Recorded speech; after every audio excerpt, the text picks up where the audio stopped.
Buenas tardes, hermanos. ¿Cómo están?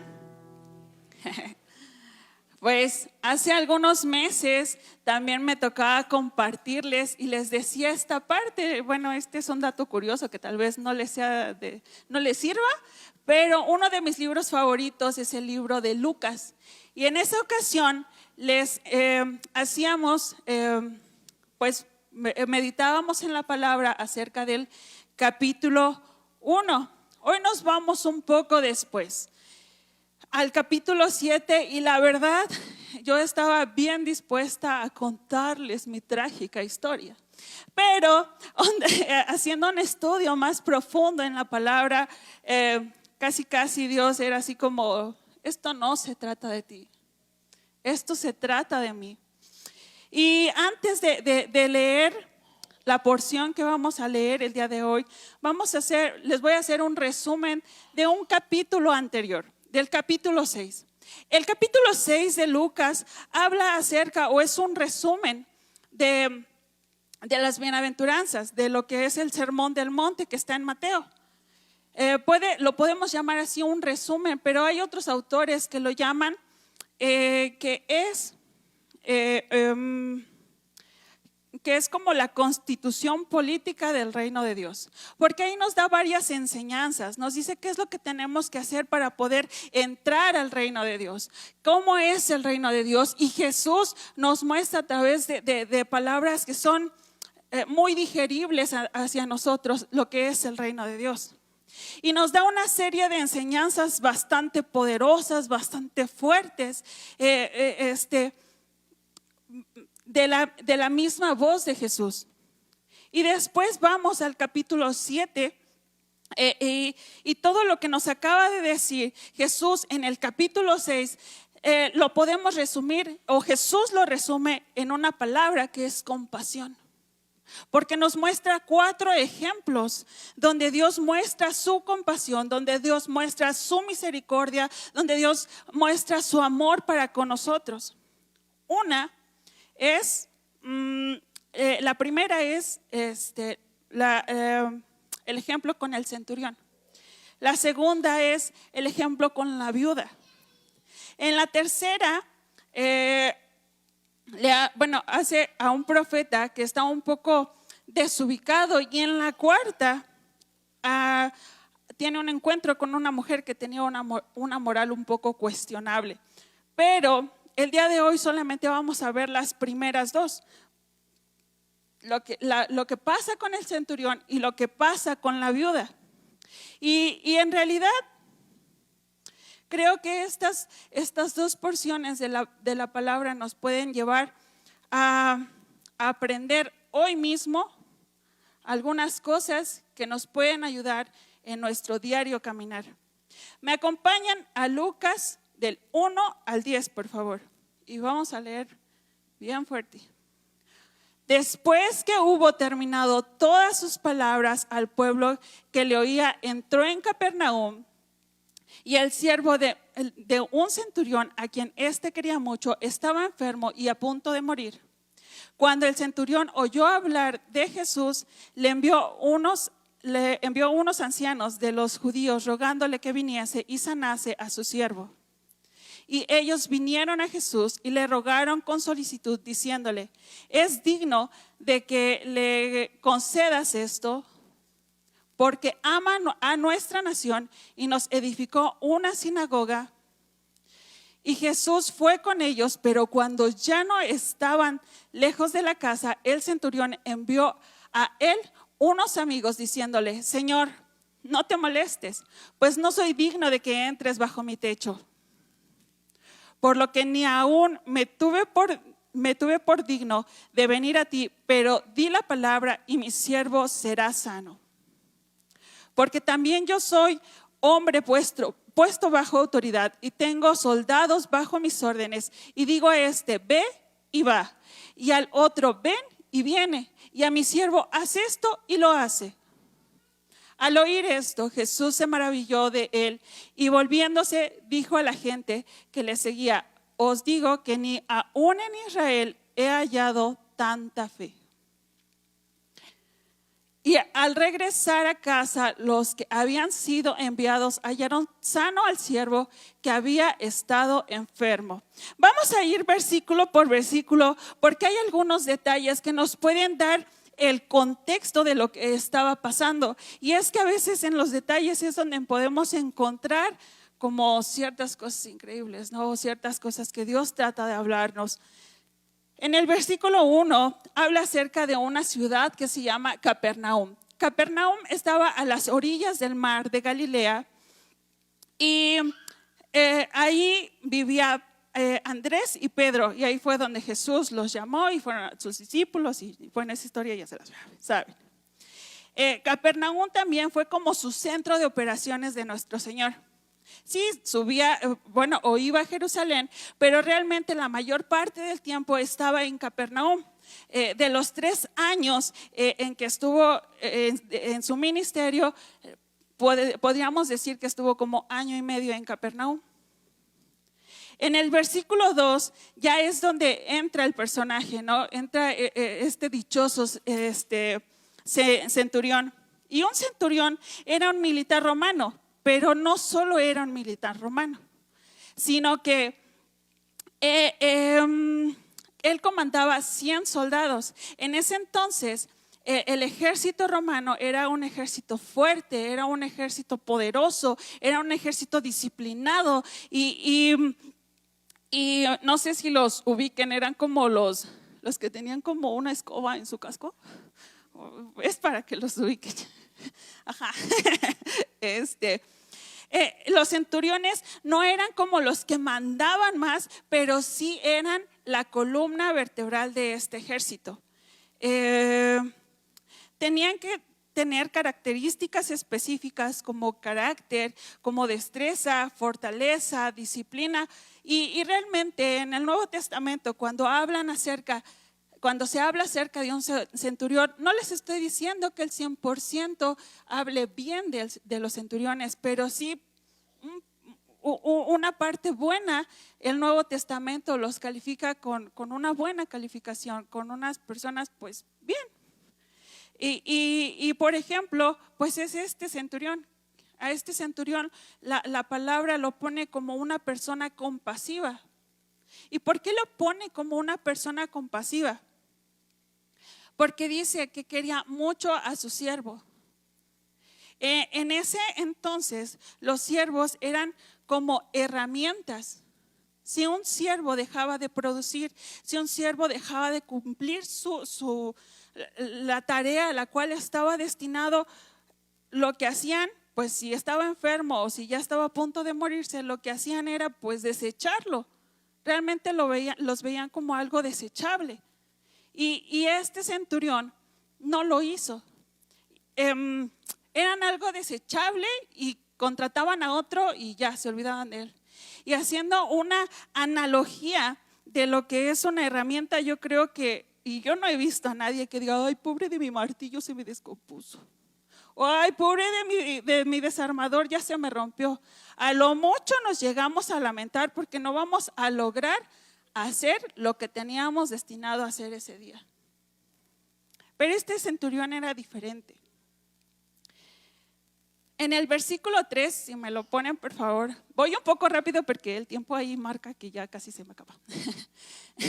Dice, cuando el centurión oyó hablar de Jesús, le envió unos ancianos de los judíos rogándole que viniese y sanase a su siervo. Aquí hay otro como algo impresionante, porque realmente los romanos despreciaban a los judíos.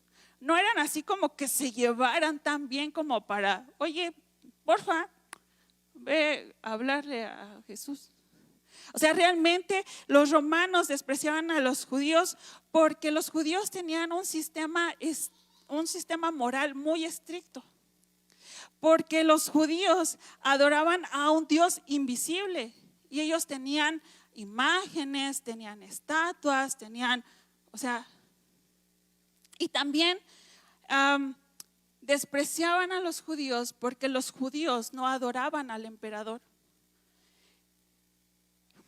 Y aquí algo bien interesante, el centurión no manda, tenía el poder para hacerlo. Y pudo haber dicho, a ver, tráiganme a Jesús, pero ya. Pero Él no manda, Él envía. Envía a unas personas porque Él reconoce que su poder es muy pequeño o realmente no es nada comparación con Jesús.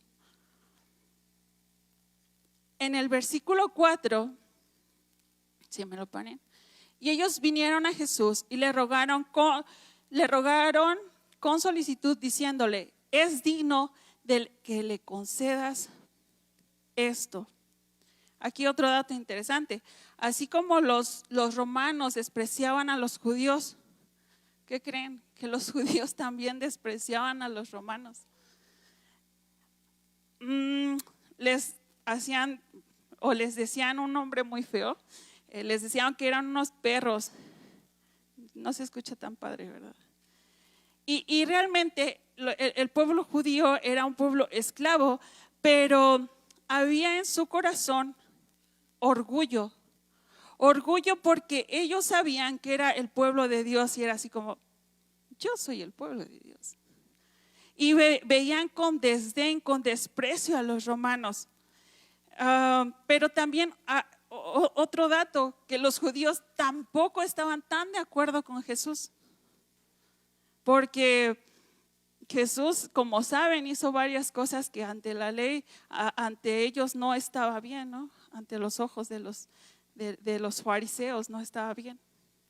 Pero consideraban que este centauro era digno, porque este hombre les había construido una sinagoga. En realidad le estaban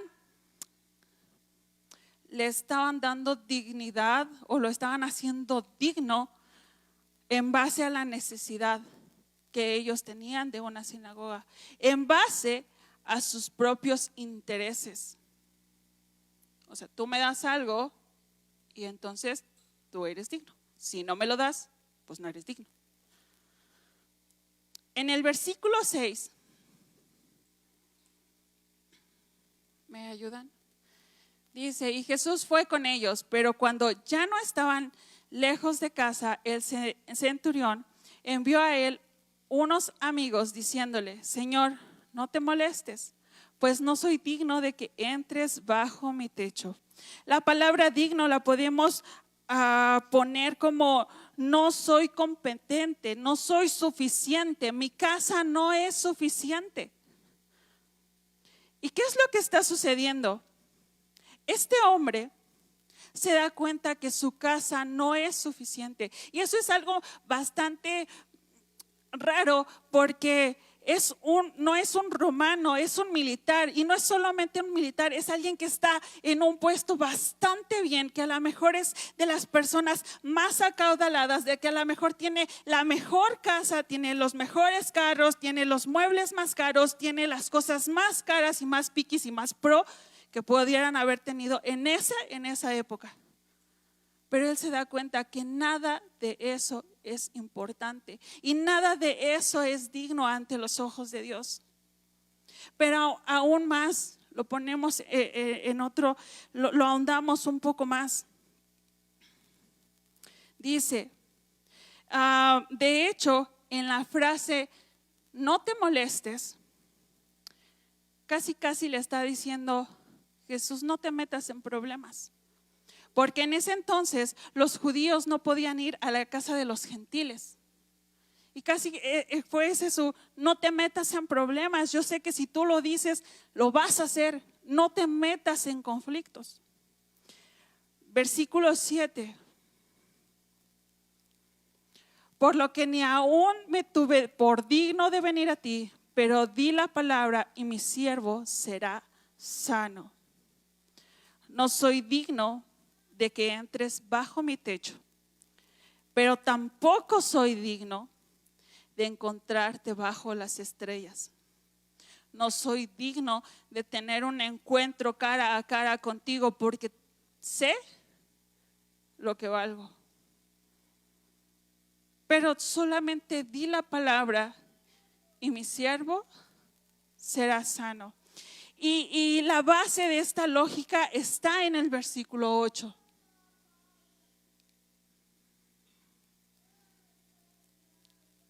Versículo 8.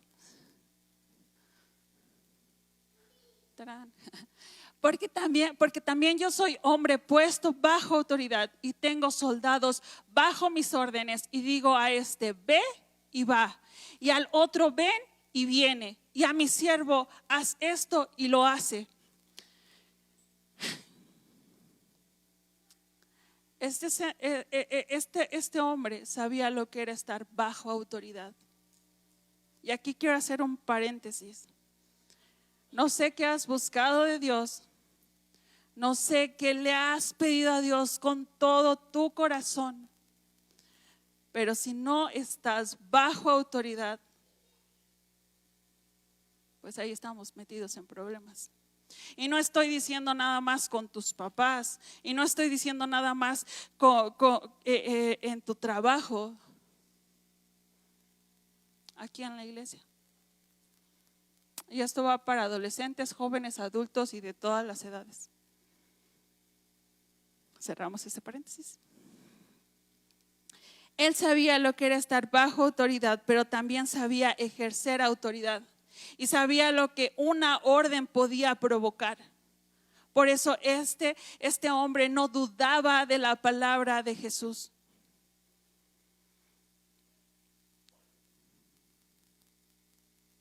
Reconoce que Jesús tiene autoridad y que la autoridad de Jesús es superior a la que él pudiera tener. Versículo 9. Al oír esto, Jesús se maravilló de él y volviéndose, dijo a la gente que le seguía: os digo que ni aún en Israel he hallado tanta fe. Era tan clara la fe de esta persona que Jesús se asombró. Y vamos a ver un contraste con esta persona. Marcos 6, del 1 al 6, por favor. Salió Jesús de ahí y vino a su tierra, y le seguían sus discípulos. Y llegando el día de reposo, comenzó a enseñar en la sinagoga, y muchos oyéndole se admiraban y decían: ¿de dónde tiene estas cosas? ¿Y qué sabiduría es esta que le está dada, y estos milagros que por sus manos son hechas? ¿No es este el carpintero, hijo de María, hermano de Jacobo, de José y de Judas y de Simón? ¿No están también aquí con nosotros sus hermanos? Y se escandalizaban de él. Mas Jesús les decía: no hay profeta sin honra, sino en su propia tierra y entre sus parientes y en su casa. Y no pudo hacer allí ningún milagro, salvo que sanó a unos pocos enfermos, poniendo sobre ellos las manos. Y estaba asombrado de la incredulidad de ellos, y recorría las aldeas de alrededor enseñando. Estos judíos leían la ley todos los sábados, tenían una sinagoga, memorizaban la ley, eran enseñados, pero eran incrédulos. Qué distinto, ¿no? Porque por otro lado tienes a un centurión educado en las costumbres paganas, en las fiestas paganas, en ritos, en idolatría, y de repente escucha de Jesús y él le cree. No mañana, no dentro de una semana, no dentro de un mes, él le cree en ese momento.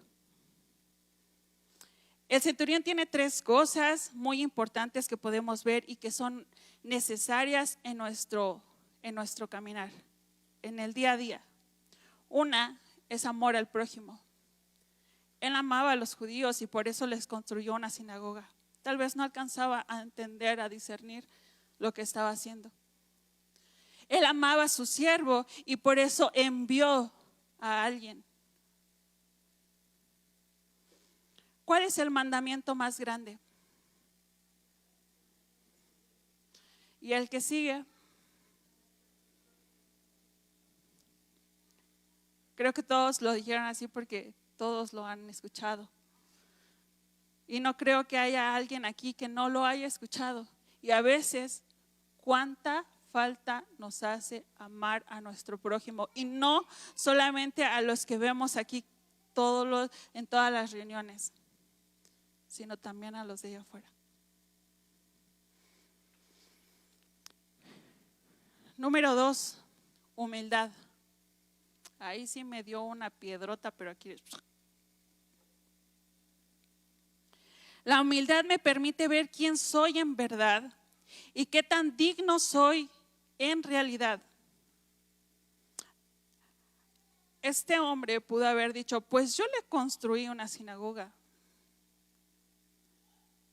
Jesús construyó todo, creó todo el universo. Esta persona era el de más alto rango tal vez ahí en ese lugar. Pero él sabe que no merece nada y no está buscando merecer algo. La humildad no es pensar menos de mí, es simplemente sacar las cuentas y ver la realidad. Delante de Dios no soy nada, no tengo nada, no puedo nada. ¿Qué le puedo dar yo a Él? Y aquí otra pregunta. ¿Cristo o el centurión? ¿Quién de los dos se tenía que humillar? Él se humilló. ¿Y cuánto nos falta a nosotros también humillarnos? Y no solo en un sentido teológico y hablando bonito, sino en un caminar con humildad. Creo que todos alguna vez hemos tenido problemas, conflictos con alguien, hemos tenido roces con alguien. Tal vez tú hoy tengas algún problema. Pero, ¿qué haces con eso? Otro ejemplo, la semana pasada estaba, el mundo estaba festejando algunas fiestas por las cuales no estamos de acuerdo. Pero eso no nos da derecho a denigrarlos o a mirarlos hacia abajo. Si tú y yo estamos aquí el día de hoy, es porque Jesús, porque Dios nos quitó el velo. Nadie de aquí ha sido tan bueno para decir, pues yo solito llegué. Y ojo, no estoy diciendo que vayamos y lo celebremos, no se me confundan, sino que realmente pensemos, si no fuera por Cristo, ¿dónde estaríamos? Y si me dicen, ay no, Perla, yo estarías en un lugar peor. La tercera, fe. Y creo que esa es bastante visible. Este hombre creía en el poder de Jesús. Lo que ha dicho es lo que se hacía. No confiaba en sus méritos, no confiaba en sus talentos, no confiaba en sus dones, no confiaba en lo fuerte que era, no confiaba en algo que él pudiera obtener. La fe me permite acercarme a quien no merezco para recibir lo que no merezco por el Todopoderoso.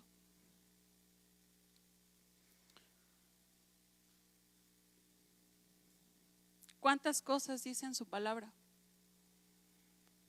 ¿Cuántas promesas están escritas en su palabra? Si Dios dice, deja eso. Si Dios dice, aléjate de aquello. Si Dios dice, haz esto. A veces nosotros como seres humanos empezamos a pensar, ¿será conveniente? Es que la estadística dice, es que la probabilidad dice. Las circunstancias. ¿Dónde está mi fe entonces? Como les dije hace un rato, la fe de este hombre era muy, muy clara. Lo que Dios dice se cumple. Y tu fe y mi fe deben de ser así. El marco de mi fe debe de ser la palabra. Y esto es verdad y debe de ser suficiente para nosotros. Ten en cuenta que todo esto pasó después del capítulo 6. Ahí Jesús hizo una gran advertencia. Acompáñenme a Lucas 6 del 46 al 49, por favor. En la TLA dice, Jesús continuó diciendo, ustedes dicen que yo soy su Señor y su dueño, pero no hacen lo que yo les ordeno. Es como el que construyó su casa sobre la roca, hizo un hoyo profundo hasta encontrar la roca y ahí puso las bases. Cuando vino una inundación, la corriente de agua pegó muy fuerte contra la casa, pero la casa no se movió porque estaba bien construida. En cambio, el que escucha lo que yo enseño y no me obedece es como el que construyó su casa sobre terreno blando. Vino la corriente de agua y pegó muy fuerte contra la casa. La casa enseguida se vino abajo y se hizo pedazos. ¿Cuánta ventaja tenemos sobre el centurión para obedecer al Señor? El centurión no tenía una Biblia completa. Tú y yo sí. El centurión no tenía una iglesia. Tú y yo sí. El centurión no tenía grupos donde podían estudiar acerca de la palabra. Grupo de adolescentes, de jóvenes, de niños, de mujeres, grupos, células que están específicamente para estudiar la palabra. Tú y yo sí. El centurión no tenía un pastor. Tú y yo sí. El centurión no tenía acceso a todos los libros que nosotros tenemos. Tú y yo sí. Y ahora nos vamos más. El centurión no tenía internet. En internet puedes encontrar muchas cosas. Y tú y yo sí. Poniéndolo de otra manera, necesitamos creer, morir y amar. Jesús dijo, aquel que quiera ser mi discípulo, niéguese a sí mismo, tome su cruz cada día y sígame. Eso es morir. Aquel que ha creído puede morir para amar a los demás. El amor del Señor siempre requiere que alguien muera. Y volvemos al ejemplo de la discusión. Cuando tú tienes problemas, alguno de los dos, ahora sí como dijéramos los mexicanos, uno de los dos tiene que doblar la mano. Y a veces no es el que tenga la razón. Muy a menudo es el que está más cerca de Jesús.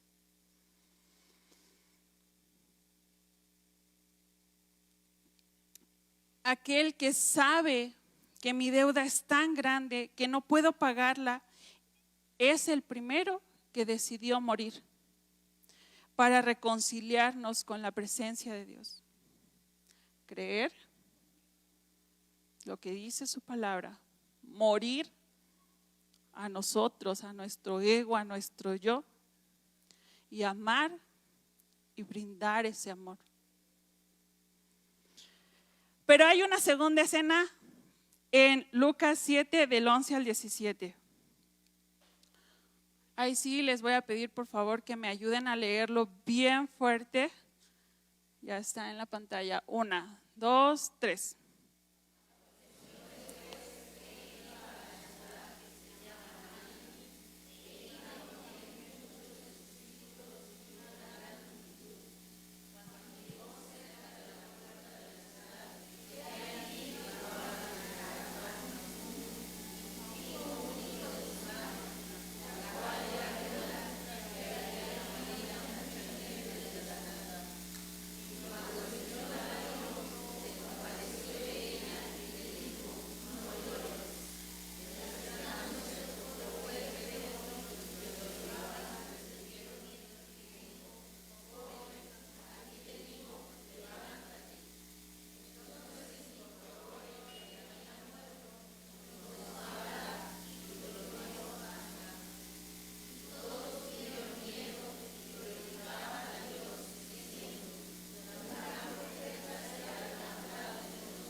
Ya casi voy a terminar, ahora sí.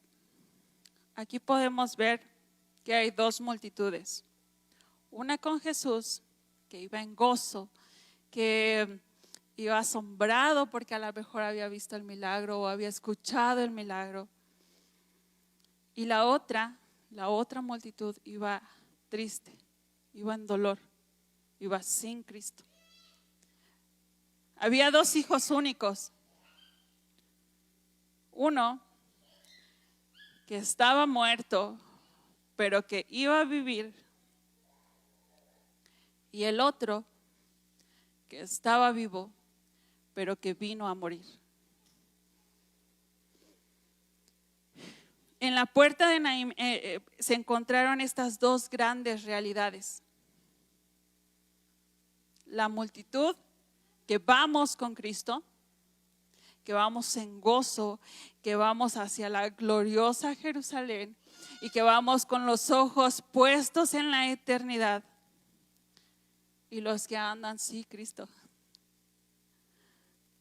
directo al cementerio, separados de Dios y en una muerte, y una muerte no solamente física, sino también espiritual.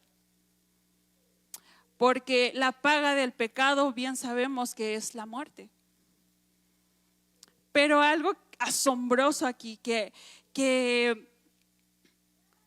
la viuda no manda a llamar a Jesús, como en el caso de este varón.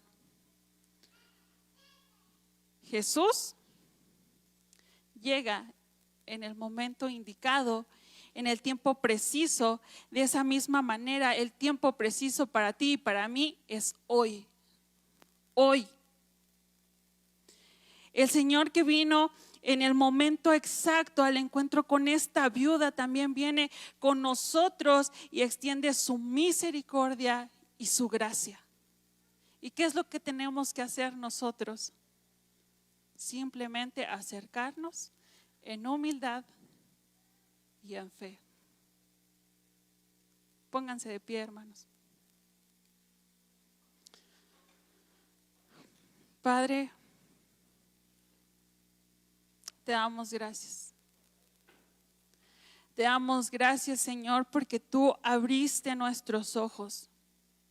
Porque tú nos quitaste ese velo, Señor, y nos pasaste de una multitud a la otra, que podemos seguirte, que podemos poner nuestra mirada en la eternidad gracias a tu Hijo. Gracias, Señor, porque en tu palabra podemos encontrar modelos a seguir. Gracias porque en tu palabra está bastante claro. Ayúdanos, Señor, a tener esta fe, Señor, esta fe clara como la de este varón. Ayúdanos, Señor, a tener este corazón humilde, Señor, y no vanagloriarnos. Y recordar, Padre, que no somos nada sin ti, que no tenemos nada sin ti, Señor, y que todas las cosas que nos puede dar el mundo son nada. Ayúdanos, Padre, a tener amor a nuestro prójimo. Señor, son tiempos difíciles, Padre, pero contigo sabemos que podemos lograrlo. Ayúdanos, Señor, a recordar todas estas verdades, a buscar de ti, a buscar tus promesas. Gracias, Señor, por este tiempo. En el nombre de Jesús. Amén.